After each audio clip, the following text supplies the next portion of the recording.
जब air conditioner का आविष्कार नहीं हुआ था तब लोग आइस यानी बर्फ की सिल्लियां रखकर अपने घर को ठंडा करते थे।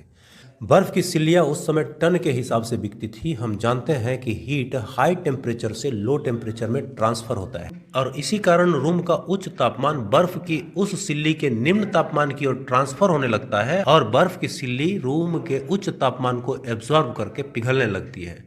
चूंकि रूम का हाई टेम्परेचर बर्फ के सिल्ली के द्वारा एब्जॉर्ब कर लिया जाता है, उससे रूम ठंडा हो जाता है। और रूम या ऑफिस ज्यादा बड़ा हो तो ज्यादा टन के बर्फ की सिल्ली का इस्तेमाल होता था और उस समय 1 टन बर्फ 100 स्क्वायर फीट के रूम को 24 घंटे तक ठंडा रखता था। ऐसे में अगर हम कमरे में 1 टन बर्फ और दूसरे कमरे में 1 टन का एसी लगा दें तो दोनों में ठंडक समान रहेगी। इसी मानदंड के आधार पर एसी यूनिट्स को टन में नापा जाता है। जब रूम को कूल करने के लिए एक इंजीनियर विलिस कैरियर ने नई तकनीक यानी इलेक्ट्रिक एसी का आविष्कार किया तो उन्होंने टन का यूज एसी की क्षमता यानी कैपेसिटी को बताने के लिए इस्तेमाल किया, ताकि लोग आइस की सिल्ली से रूम को कूल करने की क्षमता से नए एसी की कैपेसिटी को रिलेट कर सके। और विलिस कैरियर के बारे में बताते चलें कि वो एक अमेरिकी इंजीनियर थे जिन्होंने 1902 में एसी का आविष्कार किया और कैरियर कॉरपोरेशन नाम की कंपनी बनाई, जो बाद में एक टॉप एसी निर्माता कंपनी के रूप में विश्वविख्यात हो गई।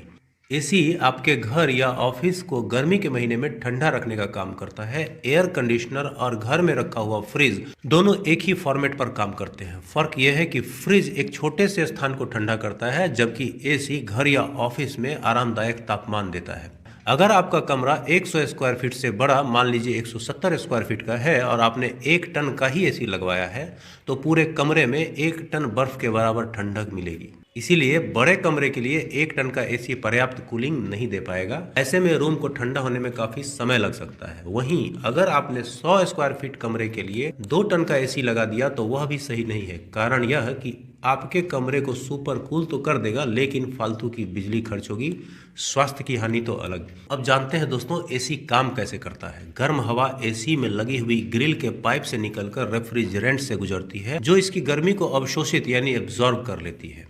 और इवेपोरेटर कॉइल सिर्फ इसकी गर्मी ही नहीं सोखता बल्कि नमी को भी बाहर निकाल देता है। और रेफ्रिजरेंट एक ऐसा सब्सटेंस है जो रेफ्रिजरेशन साइकिल में कूलिंग के लिए मेन कंपोनेंट के रूप में यूज किया जाता है। यह रेफ्रिजरेंट जो है बेसिकली एक गैस के फॉर्म में होता है, जो कंडेंस यानी संघनित होने पर यानी ठंडा होने पर लिक्विड में बदल जाता है और जरा सा हीट मिलने पर फिर से वेपर में बदल जाता है और फिर कंडेंस होने पर लिक्विड में। इस प्रकार हीट का एब्जॉर्प्शन और रिजेक्शन होते रहता है। आजकल रेफ्रिजरेंट के रूप में फ्रियोन गैस का इस्तेमाल होता है। अलग अलग प्रकार के फ्रियोन गैस का इस्तेमाल रेफ्रिजरेंट के रूप में होता है, जिससे एसी या फ्रिज के द्वारा कूलिंग होता रहता है। कूलिंग का यह प्रोसेस बार बार चलता है, तब तक चलता है जब तक कि हमारे द्वारा सेट किए गए टेम्परेचर तक ना आ जाए। एसी तब तक यह प्रोसेस जारी रखता है। अब देखते हैं टाइप्स ऑफ एसी। अगर आप एसी के टाइप्स को जान लें तो आपको अच्छा एसी चूज करने में सहूलियत हो सकती है। जानकारी के लिए बता दें कि एसी 2 तरह के होते हैं, विंडो एसी और स्प्लिट एसी। विंडो एसी कुछ इस तरह की होती है, इसे खासकर विंडो के साथ लगाया जाता है। इस तरह की एसी को आपने दूसरों की खिड़की में जरूर देखा होगा। इस तरह के एयर कंडीशनर का वो हिस्सा जो ठंडी हवा देता है रूम की तरफ होता है और जिस हिस्से से गर्म हवा बाहर निकलती है वो खिड़की के बाहर की तरफ। खिड़की वाले रूम के लिए विंडो एसी सबसे अच्छी होती है। बात करते हैं स्प्लिट एसी की। स्प्लिट एसी विंडो एसी का ही एडवांस वर्जन होता है, जिसमें एसी के 2 हिस्से होते हैं। पहला हिस्सा जिससे ठंडी हवा निकलती है और वह हिस्सा रूम के अंदर होता है। दूसरा हिस्सा जो एसी की गर्म हवा को बाहर निकालने और बाहर के ठंडे हवा को रूम में लाने का काम करता है, वह हिस्सा रूम के बाहर होता है। इसे आउटर पैनल भी कहते हैं। यह किसी भी रूम में लगाया जा सकता है, बशर्ते आउटर यूनिट को रखने के लिए पर्याप्त जगह हो और सर्विसिंग के लिए वहां पहुंचने की प्रॉपर सुविधा। अगर रूम के ठीक ऊपर खुला छत हो तो वहां स्प्लिट एसी लगाया जा सकता है। अब समझते हैं कि स्प्लिट एसी और विंडो एसी में बेहतर कौन है। जहां बैल्कनी या ठीक ऊपर खुला छत और रूम में खिड़की नहीं हो वहां विंडो एसी लगवा सकते हैं, लेकिन यदि बैल्कनी या खुला छत हो तो ऐसी अवस्था में स्प्लिट एसी आपके लिए अच्छा विकल्प है। अगर आप ऐसा एसी चाहते हैं जिससे किसी भी तरह की आवाज ना हो तो ऐसी स्थिति में आपको स्प्लिट एसी ही लेना चाहिए, क्योंकि इस एसी का मुख्य भाग बाहर की तरफ होता है। इसीलिए आपके रूम में किसी भी तरह की आवाज नहीं होगी और आप आराम से सो पाएंगे। विंडो एसी स्प्लिट एसी की तुलना में ज्यादा जल्दी ठंडा करता है। अगर आप अपने रूम को ज्यादा जल्दी ठंडा करना चाहते हैं तो आप विंडो एसी ले सकते हैं। दूसरा फर्क यह है कि स्प्लिट एसी पूरे रूम को एक जैसी ठंडक पहुंचाती है। जबकि विंडो एसी स्प्लिट एसी की तुलना में ज़्यादा ठंडक पहुंचाने की क्षमता रखता है, बट उनका कूलिंग एक पर्टिकुलर जगह ज़्यादा होता है। इन्वर्टर और नॉन इन्वर्टर एसी में क्या फ़र्क है? इन्वर्टर एसी में इन्वर्टर टेक्नोलॉजी दी जाती है जो इलेक्ट्रिक वोल्टेज, करंट और फ्रीक्वेंसी को कंट्रोल करने का काम करती है। नॉन इन्वर्टर एसी में कंप्रेसर चालू या बंद होता है, जिसकी वजह से तापमान में उतार चढ़ाव होता रहता है। दूसरी ओर इन्वर्टर एसी कंप्रेसर को कूलिंग की ज़रूरत के आधार पर अलग अलग स्पीड में चालू करने की अनुमति देता है, जिससे टेम्परेचर एक जैसा बना रहता है और कोई उतार चढ़ाव नहीं होता, जो कि ऑटोमेटिक होता है। इन्वर्टर एसी के मुकाबले नॉन इन्वर्टर एसी अधिक बिजली कंज्यूम करते हैं, क्योंकि उन्हें तापमान बनाए रखने के लिए ज़्यादा काम करना पड़ता है। मान लीजिए 1.5 टन का इन्वर्टर एसी है और 1.5 टन का ही नॉन इन्वर्टर, तो उसमें फ़र्क क्या है? 1.5 टन का इन्वर्टर एसी 0.3 टन से 1.5 टन के बीच काम कर सकता है, जबकि नॉन इन्वर्टर एसी हमेशा 1.5 टन पर ही काम करेगा। इसी कारण से नॉन इन्वर्टर एसी ज़्यादा बिजली की खपत करता है। इन्वर्टर एसी में टेम्परेचर में उतार चढ़ाव नहीं होता, जिससे आप टेम्परेचर को स्टेबल रख सकते हैं। मान लीजिए अगर आपने एसी को 24 डिग्री पर सेट कर दिया है तो इन्वर्टर एसी यही टेम्परेचर बनाए रखेगा, जबकि एक नॉन इन्वर्टर एसी तापमान को 1 या 2 डिग्री बढ़ा या घटा सकता है। बात कीमत और बिजली बिल की करें तो इन्वर्टर एसी थोड़े महंगे होते हैं, लेकिन ज़्यादा एनर्जी एफिशिएंट होते हैं। इन्वर्टर एसी आपके बिजली के बिल के पैसे बचा सकते हैं, वहीं नॉन इन्वर्टर एसी कम पैसों में आते हैं, लेकिन वे अधिक बिजली की खपत करते हैं।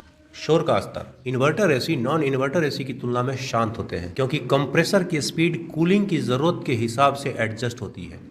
हाईटेक इन्वर्टर एसी में स्लीप मोड या क्वाइट मोड भी होता है। दूसरी तरफ नॉन इन्वर्टर एसी में एक निश्चित स्पीड होती है जो शोर पैदा कर सकती है। अब जानते हैं कि एसी में 1, 2, 3, 4, 5 स्टार का क्या मतलब होता है। आपकी जानकारी के लिए बता दें कि एसी के स्टार्स का उसके कूलिंग कैपेसिटी के साथ कोई संबंध नहीं है।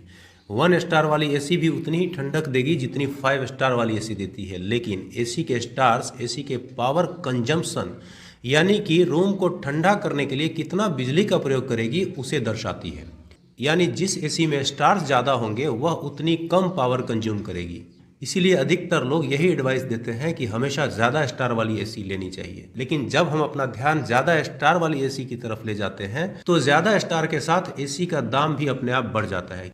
चूंकि ज़्यादा स्टार वाले एसी को कम पावर कंज्यूम करने के साथ ही रूम को भी ठंडा करना है, इसके लिए उन्हें एडवांस टेक्नोलॉजी की ज़रूरत होती है। इसीलिए कंपनियां ऐसे एसी का मूल्य थोड़ा ज़्यादा रखती है।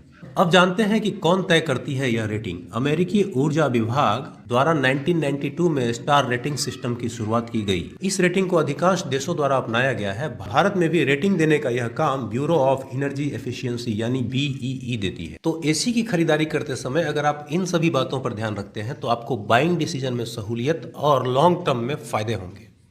अब बात करते हैं एसी का बिल कितना आता है।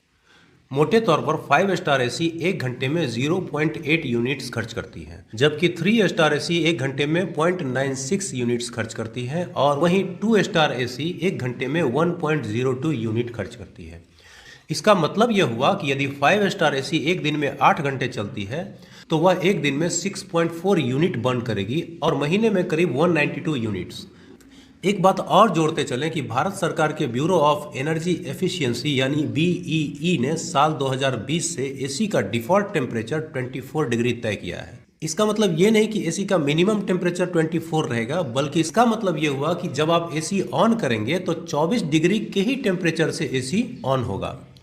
ऐसा एसी के लिए किया गया ताकि लोगों में ऊर्जा के बचत के प्रति जागरूकता बढ़े। इसके अलावा नागरिकों के हेल्थ का भी नुकसान ना हो, क्योंकि 24 से 26 डिग्री का तापमान भारत जैसे देश के लिए एक आदर्श तापमान है। जापान में बनने वाले एसी में डिफ़ॉल्ट टेम्परेचर 26 डिग्री होते हैं, जबकि अमेरिका में डिफ़ॉल्ट टेम्परेचर 25 डिग्री तय किया गया। भारत सरकार के BEE यानी ब्यूरो ऑफ एनर्जी एफिशिएंसी के अनुसार अगर एसी को 24 डिग्री पर चलाया जाए तो सालाना इलेक्ट्रिसिटी बिल में 25 से 30% की कमी आती है। मिनिस्ट्री के मुताबिक 24 डिग्री के तापमान पर एसी चलाने से आप कम से कम 4000 रुपये सालाना बिजली में बचत कर सकते हैं, और ऐसा सभी करें तो देश के लिए 20 बिलियन यूनिट बचा सकते हैं, और जिसके फलस्वरूप हम देशवासी मिलकर 16.5 बिलियन टन सालाना CO2 गैस को वायुमंडल में जाने से रोक सकते हैं।